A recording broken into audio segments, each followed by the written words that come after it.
Hi, it's Katie. Welcome to Food Prep for this week.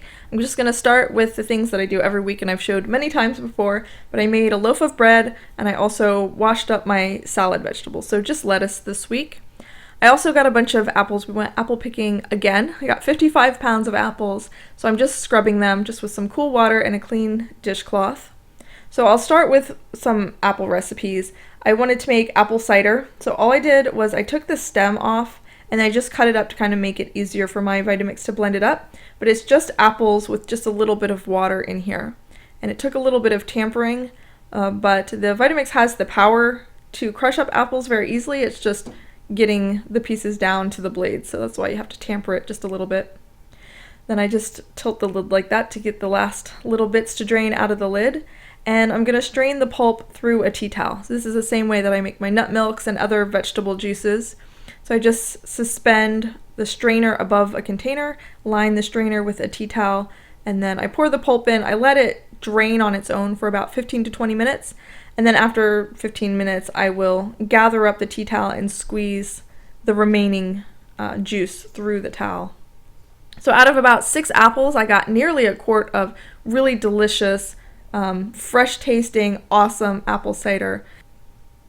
With the leftover pulp, I looked online for ideas of how I could use it, and I came across a recipe that talks about using it to make apple fruit leather. And I know that apples are used as sort of a bulk agent in fruit leathers because they're cheap and sweet, and they have a lot of pectin in it. So I thought I would give this a try. My pulp was squeezed very, very dry, so it was really just dry and not anything like other fruit leathers that I've made. So I added some lemon juice as per the recipe required, and then I added some water because I wanted it to be a little bit thinner so I could pour it onto the fruit leather tray. Added a little bit more lemon juice, and then I was afraid all the water that I was adding was gonna kind of dilute the flavor. So then I started adding apple juice and it just kept soaking everything up, and I added a little bit more, and I was kind of annoyed because I had just squeezed all of this juice out of the pulp and now I'm adding it back in. But I wanted to give this, a good honest try. Kind of had an idea that it wasn't going to turn out the best, but I wanted to give it a try. So I didn't want to add a ton of apple cider, obviously, to something that probably wasn't going to work. So I went ahead and proceeded. You can see how thick it still is. So I went ahead and spread this out onto my fruit leather tray, tried to get it nice and thin and even, which wasn't easy with this mixture. Actually ended up having better luck just kind of pressing it out with my hands, but I covered the tray with the pulp. I ended up sprinkling half of the tray with a little bit of cinnamon because I wasn't exactly sure how I would like that, so I thought I would just try on half of it. And then once I had it all spread out nice and evenly, it was ready to go in the dehydrator. I still had quite a bit of the pulp left, so I was going to do a second tray, but I was determined to thin it out a little bit more.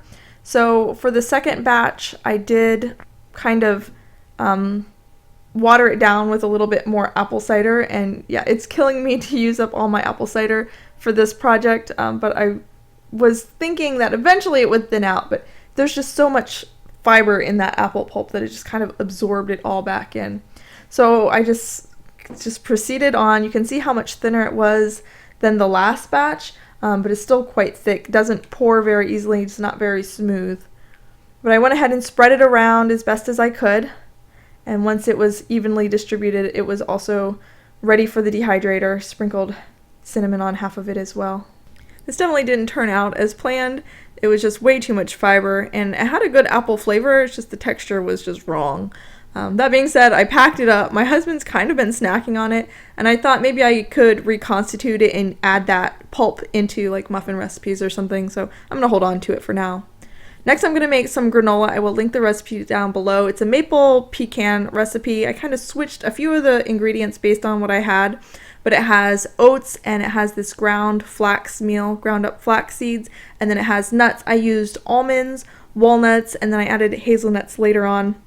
I was digging around in my pantry. I found this bag of walnuts that was pretty much empty. It just had some powdery crumbs, so I went ahead and added that. I also found some coconut in my pantry, so I figured I might as well add that, even though it wasn't in the original recipe, but I figured it would be good.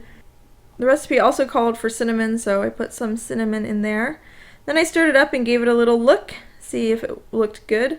Here's where I added the hazelnuts. Hazelnuts ended up being my favorite part, so I'm glad I added them. And then I added a little bit of allspice. It's one of my favorite spices. And then for the liquid ingredients, it's a bunch of oil and a bunch of maple syrup. So this is not really health food, even though there's flaxseed in it and oats and nuts with really good properties in it. Also added a little bit of vanilla. Also added a little bit of salt, which I missed while I was filming. And then you just add the wet to the dry ingredients and toss it around and kind of smush it around until everything is evenly coated. Then you pour it out onto a baking tray. I have mine lined with a Silpat, and you want to kind of spread it out evenly and kind of press it down and together. And you bake it for 40 minutes, but you don't stir it halfway through. You do everything in your power to keep it in one piece so that after it's cooled, you can take it apart and you get nice big clusters. Got one really big cluster. It's kind of in the shape of the state of Virginia, which I promptly broke up. Sorry, Virginia. But yeah, this turned out to be super delicious and made my not so palatable soy yogurt go down a lot easier. I got nearly 3 quarts, so it's a pretty good recipe. Next, I am making winter melon tea. I got this winter melon thinking it was like melon, but it's more of a gourd. We had tried it just eating it fresh, but it's not how it's intended to be eaten. So I looked up a recipe and found this winter melon tea, which is not made with tea. It's just more of just a beverage. So you just cut up the winter melon and you add a bunch of brown sugar. Some of the recipes I saw online were calling for different kinds of sugar, like rock sugar and brown sugar. I just used what I had on hand, and you just let it sit for about 30 minutes to macerate, and the sugar will pull the liquid out of the winter melon. Then you put it on the stovetop and you simmer it for about 2 hours. And what you end up with is a thick syrup that's just the liquid from the winter melon and the sugar cooked down. And the piece of winter melon that I had was pretty small, so I didn't get a ton. There you can see I'm squeezing the fruit to get the last little bit out. So I didn't get very much syrup, but you just use a little bit in each serving. So this was enough for 2 or 3 servings. So to make the beverage itself, you just pour a little bit of the syrup over some ice, and then you top off with water. So anywhere from 1/6 to 1/3 of the glass you fill with syrup, and the rest you top off with some water. And then you can stir it up, and it really makes a delicious, tasty treat. It tastes sort of like toasted marshmallows. It was actually really delicious. So I'm glad that I accidentally got winter melon when I didn't know what I was doing with it. Next, I'm going to work on my meals for the week. So I'm making black bean and sweet potato chili. So I'm soaking and cooking some black beans. I have been experimenting with sprouting beans. Black beans, I heard, are one of the hardest beans to sprout. I also didn't plan ahead and give myself enough time, so I just soaked them overnight and then I cooked them in my pressure cooker. I always add salt as I cook my beans, and it only takes about 5 minutes in a pressure cooker with soaked beans. So there are my black beans ready to go in the fridge until I need them. I'm also going to cut up my sweet potatoes, so I'm just dicing these up into sort of large chunks, about 3/4 of an inch big. And these will stay good in the refrigerator like this for 2 or 3 days. If I was going to be making this chili the next day, I would have gone ahead and roasted them, but I was going to make it farther along in the week. So this is the day that I actually was making the chili. I just drizzled with olive oil, salt, and pepper, tossed them in that same container that they were stored in, and then I spread them out onto my baking tray, and I just roasted them at 400 degrees for like 25-30 minutes while I was getting the rest of my chili ready. Having the beans pre-cooked and the sweet potatoes pre-chopped made putting this meal together really simple. So the meal we had the night that I went grocery shopping was steamed shrimp and potato salad. I like to have sort of my seafood shrimp meals as early in the week as possible so that the seafood is fresh from the grocery store. So I'm going to go ahead and make my potato salad ahead of time just so it has a chance to chill in the fridge. So all I'm doing is chopping up some potatoes, boil them in salted water, draining them, and then I spread them out in sort of a wide, shallow pan, and I put them in the refrigerator. That cools them down, but it also kind of dries the surface of the potato so that the dressing sticks a little bit better. Next, I make up a batch of homemade mayonnaise. I have this recipe on my channel. I will link it if you're interested in seeing how to make it. And then I just make a very simple potato salad recipe. I have 2 scallions that I chopped up, 3 ribs of celery, including the inner yellowy leaves. That's really delicious in potato salad. So that's all chopped up sort of finely. And I'm going to add my mayonnaise, and I'm also going to add a little bit of mustard.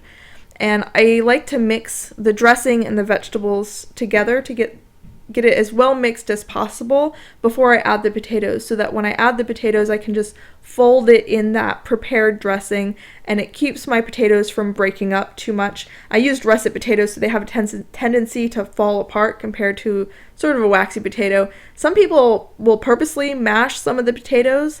I like it a little bit less mashed, but that's just, personal preference. So once I have that all mixed up, I just pop it in the fridge and it's ready for later on in the evening. As far as the shrimp, getting it ready, I actually bought extra shrimp because it was a good price. So I'm dividing off half of it, and that's what we're going to have tonight. I'm just going to put that in a plastic container, leaving the shells on because I'm just going to steam them and we'll peel them as we eat them at the table. The other half I'm going to go ahead and peel so they're ready to use, so I can just throw them into jambalaya or gumbo or add them to pasta recipes. So I peeled half of them there. So I have a container of peeled shrimp, and then right behind it there in the middle is a container of the shells, which I keep in my freezer, and once I have several bundles of them, I will make a stock out of them. So I added a little piece of freezer paper to the top of my shrimp there, just in an effort to keep sort of freezer burn at bay, since I don't really have an immediate plan for these and they're going to possibly be in the freezer for a few weeks. Alright, that's all I have this week. I hope you found it helpful. If you want to check out my previous food prep videos, I have them all in a playlist. I'll link that in the description box. And thanks so much for watching, guys. See you next time. Bye.